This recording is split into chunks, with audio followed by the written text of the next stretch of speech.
आपल्याला जर घरामध्ये मोठ्या जातीचा जर श्वान पाळायचा असेल किंवा मोठ्या जातीचा जर कुत्रा पाळायचा असेल तर त्यासाठी कोणत्या गोष्टी आपल्याकडे अगोदर असणं आवश्यक आहे याचा विचार जरूर करावा. कारण बरेच श्वानप्रेमी अगोदर मोठ्या जातीचा कुत्रा निवडतात.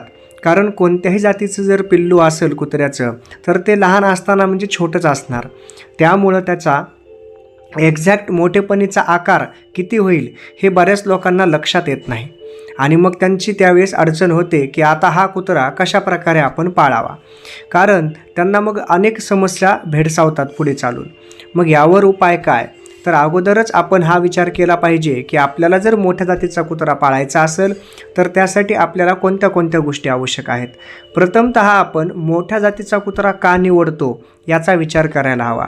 जर खालील कारण आपल्याकडे असतील तर आपण मोठ्या जातीचे कुत्रे निवडायला हरकत नाही. पहिलं कारण म्हणजे काय की आपलं घर हे गावापासून थोडंसं दूर किंवा एखाद्या वस्तीपासून थोडंसं दूर असेल, डोंगरावरच्या भागामध्ये असेल किंवा फार्म हाऊस टाईप शेतामधलं असेल किंवा आपल्या घरापासून इतर घरांचं अंतर हे थोडं जास्त असेल, जेणेकरून मोठ्या जातीचे कुत्रे चांगल्या प्रकारे आपल्या घराचं रक्षण करतील. दुसरा मुद्दा हा की आपलं घरसुद्धा मोठं असायला हवं. भलेही आपलं घर जर एखाद्या शहरामध्ये किंवा वस्तीमध्ये जरी असेल तरी देखील आपल्या घराचा जो स्पेस आहे, जे कंपाऊंड वॉल असते किंवा जी मोकळी जागा असते ती आपल्या घरामध्ये जास्त असावी, जेणेकरून मोठ्या कुत्र्यांना तिथं व्यवस्थित फिरता येईल किंवा त्यांना तिथं राहता येईल. तिसरी महत्त्वाची गोष्ट म्हणजे मोठ्या कुत्र्यांचा आहार देखील जास्त असतो. मग त्यांचा आहाराचं नियोजन आपल्याला व्यवस्थित करता येईल का याचा देखील विचार करणं आवश्यक आहे. कारण बरेच जण सुरुवातीला मोठे कुत्रे पाळतात, पण जसजसं त्यांची वाढ होत जाते आणि मग त्यांचा आहार वाढतो तेव्हा मग लोकांच्या तक्रारी चालू होतात आणि मग घरातील 2 माणसांचा स्वयंपाक एकीकडे आणि त्या डॉगसाठी करावा लागणारा स्वयंपाक एकीकडे असं गणित होऊन बसतं. म्हणून त्याचा विचार सुरुवातीपासूनच करावा. अजून चौथी महत्त्वाची गोष्ट म्हणजे आपल्या घरी अशी व्यक्ती असावी, 1 ते 2 व्यक्ती, की एखादी व्यक्ती जरी गावाला गेली तरी दुसरा व्यक्ती त्या मोठ्या डॉगला बाहेर व्यवस्थितरित्या फिरवू शकेल. कारण मोठ्या जातीचे कुत्रे बऱ्याच वेळेला आपण बाहेर गेल्यानंतर जोरजोरात ओढू देखील शकतात इतर कुत्र्यांसाठी. त्यासाठी आपण त्यांना ट्रेनिंग देऊन देखील व्यवस्थित सांभाळू शकतो.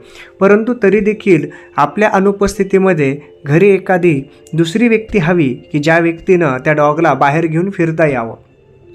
याच्या पुढची महत्त्वाची गोष्ट म्हणजे त्या मोठ्या डॉगसाठीचा खर्चाचा देखील विचार आपल्याला करायला हवा. आपलं बजेट जर लिमिटेड असेल तर आपल्याला मोठ्या जातीच्या कुत्र्यांसाठी किती प्रकारचं बजेट लागेल किंवा काय काय त्याच्यासाठी गोष्टी आवश्यक असतात याचं एकदा आपल्या श्वानतज्ञाकडून विचार विनिमय करूनच मोठ्या जातीचा कुत्रा घ्यावा की न घ्यावा यावर निर्णय घ्यावा. अजून महत्त्वाचं म्हणजे मोठ्या जातीचा जर कुत्रा हा लांब केसांचा असेल तर त्याच्या ग्रूमिंगचा खर्च देखील वाढतो आणि वेळ देखील वाढतो.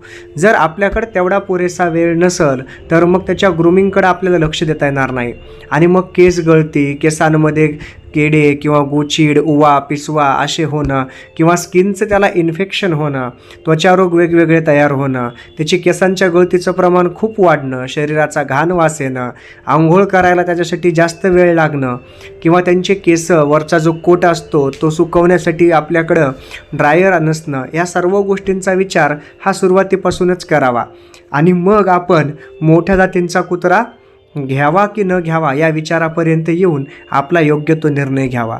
कारण पूर्वी विचार करून घेतलेला योग्य निर्णय हा भविष्यातल्या अडचणी कमी करतो किंवा त्रास होणारा वाचवू शकतो.